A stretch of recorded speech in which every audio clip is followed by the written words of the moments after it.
de la population aujourd'hui, 80 millions de personnes, oui c'est vrai, mais sur 80 millions de personnes, combien de personnes sont capables, combien de locuteurs sont capables de parler, exprimer bien, correctement en français et écrire bien le français?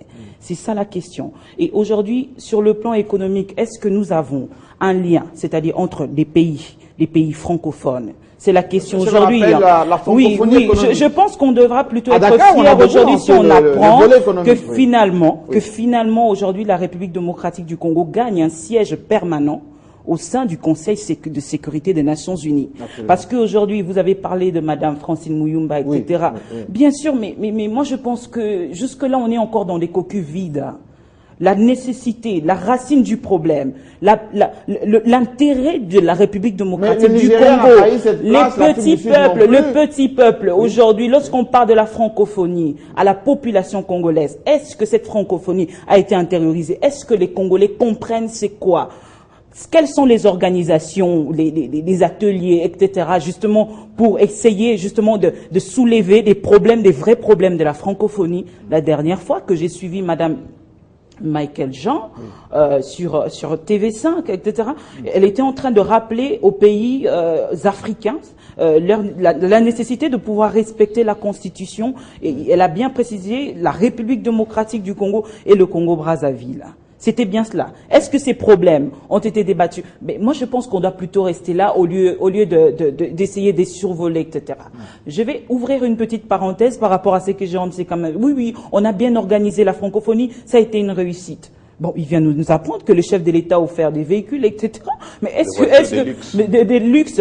Est-ce que c'était nécessaire? Je pense qu'on a trop de problèmes ici au pays pour offrir des véhicules de luxe. Non. Est-ce que c'était nécessaire que Joseph Kabila? Je ne pense pas parce que la population est moi, je vous dis que je suis très proche de cette population. En tout cas, quand je suis là, je pense que je la représente. Le plus important, c'est de soulever, s'il vous plaît, les intérêts, les critères. La République démocratique du Congo a été désignée sur base de quoi? Qu'est-ce que nous allons gagner finalement, concrètement? C'est ça la question que la population se pose aujourd'hui. Comment est-ce que paradoxalement nous avons été désignés, le premier pays francophone, mais aujourd'hui en RDC on a un problème de français, monsieur Jean-Marie, vous le savez. Même des journalistes qui s'expriment bien, regardez quelqu'un qui écrit le français, c'est un scandale. Et qu'est-ce qui se passe? Et de plus en plus on évolue, donc, de plus en plus le nombre de locuteurs de ces gens-là vont disparaître peu à peu. Et qu'est-ce que la francophonie compte faire par rapport à ces problèmes? Je pense que le problème est là. Oui, dans 30 secondes, moi je pense que quand on veut se faire passer pour nuanceur, alors qu'on est journaliste. Mais là, vous revenez en arrière, monsieur. Non, c'est très important. Il a nuancé en précisant des choses. Pas, non, il n'a rien précisé. On ne nuance pas devant les évidences. Oui. Le journaliste table sur les faits et devant les faits, on ne tergiverse pas. Oui. C'est quoi les faits aujourd'hui? Je pensais que j'avais affaire à un patriote, mais je lui déchire le brevet de patriotisme aujourd'hui. Ah bon? Je parlais de faits, je dis qu'en relation internationale, on pèse avant d'exister. Et au lieu de considérer que c'est une réalité, on me fait du raccordement frauduleux à ma gauche pour me dire non, Aubin Minakou devrait d'abord penser à ceci ou revenir au pays pour pas parler de ceci ou de cela. Non, mais il est réaliste, bienvenue à Kouma. Il est réaliste. Jean-Marie Kassamba, on a plus de travail à faire. Le réalisme est là. Il a passé beaucoup de temps en Suisse. Le réalisme est là. Oui. Nous ne sommes pas devant le premier homme d'État à travers le monde, en commençant par la France, n'en déplaise à ceux qui pensent que je parle trop de la France, qu'il y ait plus de 3 fonctions officielles. Barbara l'a bien dit. Il y a ce qu'on appelle le principe de la représentativité. On veut me faire croire autour de cette table qu'Aubin Minakou est président de l'Assemblée nationale en République démocratique du Congo. Il n'a pas un bureau. Donc s'il n'est pas là, rien ne fonctionne. Je suis désolé. Je suis plutôt en train de faire comprendre aux gens qu'il s'agit ici. Mais il y a les plénières aussi à présider. D'une question de la République. Oui. Et les questions de la République se traitent avec âme d'État et non avec état d'âme. Oui. Pour dire quoi? Il s'agit ici de comprendre que on n'a fait que nous rejoindre en prétendant nous contredire, en faisant l'autodestruction. Là, vous vous êtes défendu. Nous sommes en train de démontrer que l'avènement d'Aubin Minakou à la tête de l'APF n'est pas le premier événement qui prouve le fait que la RDC est sur l'échiquier international. Il est bénéficiaire, Minakou, il est bénéficiaire du leadership incarné par Joseph Kabila. Joseph Kabila et du travail du gouvernement. Aujourd'hui, et du travail du gouvernement. Il est bénéficiaire de la République. Voilà. Par la République. Par la République. Joseph Kabila l'a coaché. Ce n'est pas Joseph Kabila. L'un de ses meilleurs élèves aujourd'hui a prouvé que le feu brûle tout haut à condition que chacun y apporte un morceau de bois. Il a bataillé dur. Alors, quand on essaye qu'on évite du raccordement frauduleux. Non,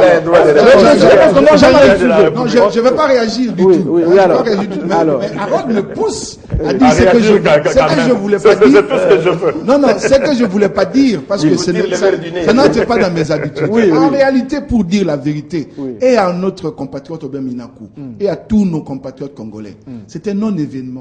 Comment ça? C'est un non-événement. Je ne voulais pas le dire de cette manière-là. Mais bien sûr que c'est un non-événement. C'est un non-événement. Mais présider cette assemblée, c'est un non-événement pour les Congolais. Si c'était le Rwanda qui l'aurait fait, vous auriez dit, même le Rwanda nous préside. C'est un non-événement. Pas vraiment le Rwanda. C'est un non-événement. Ça, c'est un patriote. Attendez, c'est un non-événement. Laissez-le finir. Tu parles toujours d'intérêt tous les jours, Harold. L'intérêt. L'intérêt est là.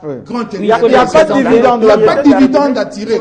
Et j'ai essayé de le démontrer de manière subtile qu'on ne tire pas grand-chose de cette histoire-là. Et que la présence d'un compatriote peut faire en sorte qu'on puisse commencer à tirer quelque chose. Ça, c'est le côté positif. En accédant à des dossiers sensibles comme je ne me contredis pas du tout.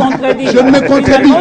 Je ne me contredis pas du tout. Le dividende, c'est pour accéder. Pas du tout. Tu as dit que c'est un non-événement et puis tu dis qu'on aura des intérêts dès lors qu'il y a un patriote qui a dit. Finalement, qu'est-ce que tu veux dire? Je ne me contredis pas du tout. Je répète et je réaffirme que c'est un non-événement. Et si notre compatriote Minakou, qui accède à cette fonction prestigieuse, peut aider la République à accéder à des dossiers sensibles, c'est une bonne chose.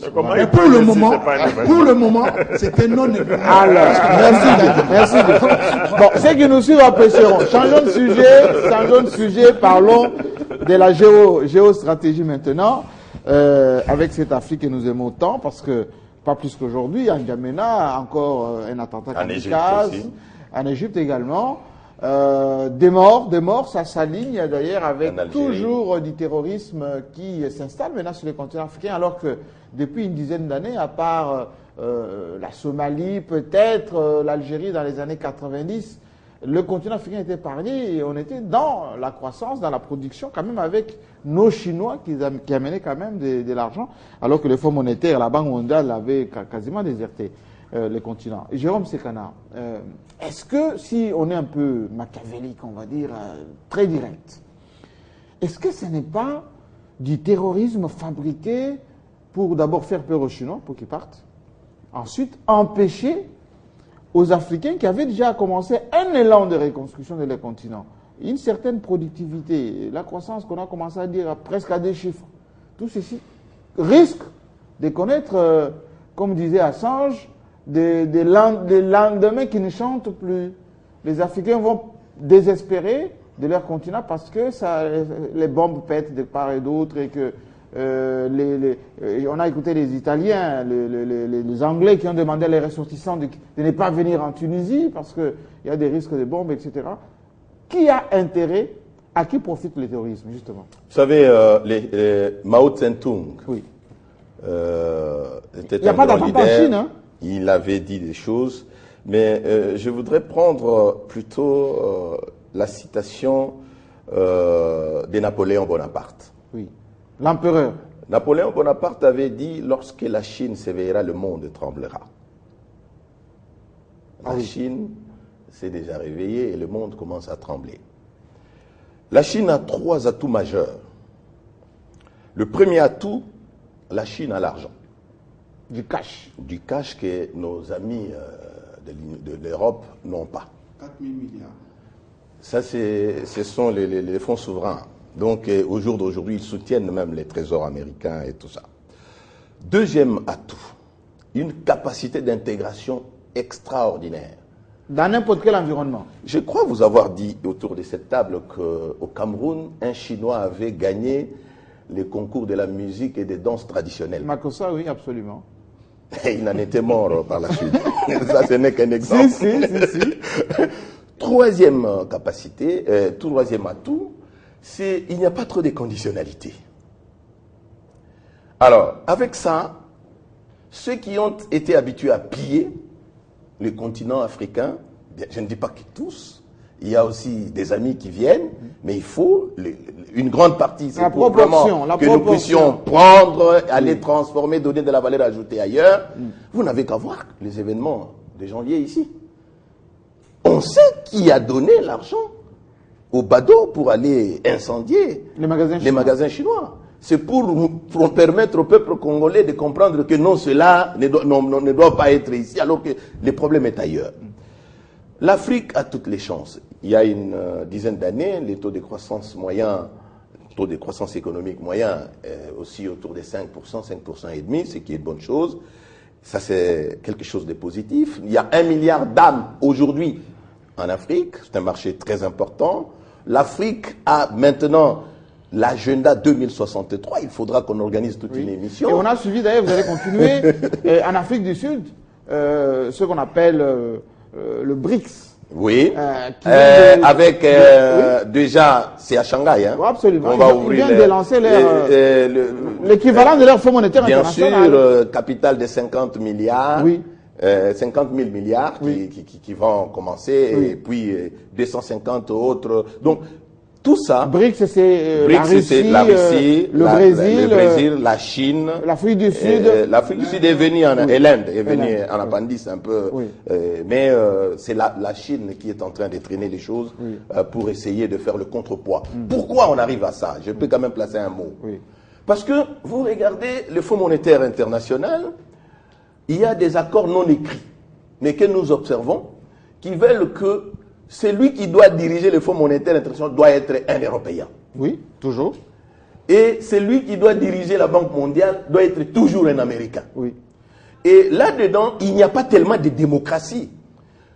Strauss-Kahn a lancé des réformes qui traînent à prendre corps aujourd'hui au sein du Fonds monétaire international, même au niveau de la Banque mondiale. Eh bien, ces pays des BRICS se sentent un peu marginalisés. Nous avons l'argent. Oui. Les quotas qui sont là-bas, ils ne veulent pas changer, alors que nous pesons plus que d'autres pays qui ont un peu le monopole, qui ont un peu de droit de veto là-dedans. Regardez que qui dirigent la Grèce est en train de souffrir. Alors, on fait le contrepoids. Oui. Donc, je vous dis, dans les jours à venir, avec les BRICS, vous allez voir, et c'est ça qui est en train de se dessiner également en Afrique, parce que nous aurons au niveau de Yaoundé notre fonds monétaire africain, et c'est pour ça qu'on a tué Kadhafi. Absolument. Nous aurons au niveau d'Abuja, au Nigeria, la Banque centrale africaine.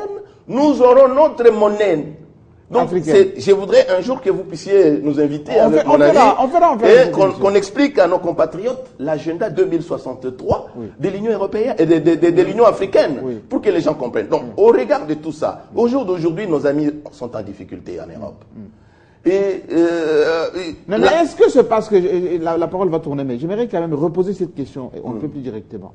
Est-ce que ce n'est pas volontaire qu'on puisse encourager le terrorisme pour à la fois casser la croissance, mais aussi vous perturber, non, nous perturber. Oui et non.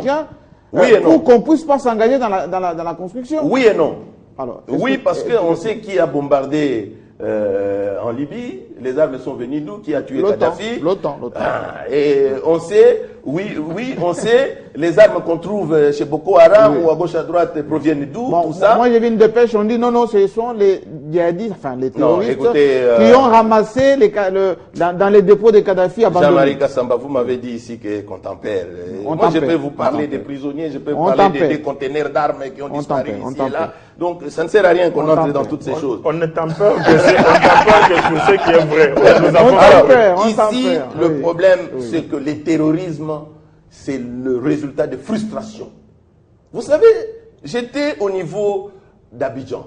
Et on voit l'ancien président du Nigeria qui vient exposer. Non, pas de Goodluck. C'est lui qui était venu faire la médiation chez nous ici. Obasanjo. Oui. Et il était en train d'expliquer, il dit, vous savez pourquoi il y a Boko Haram?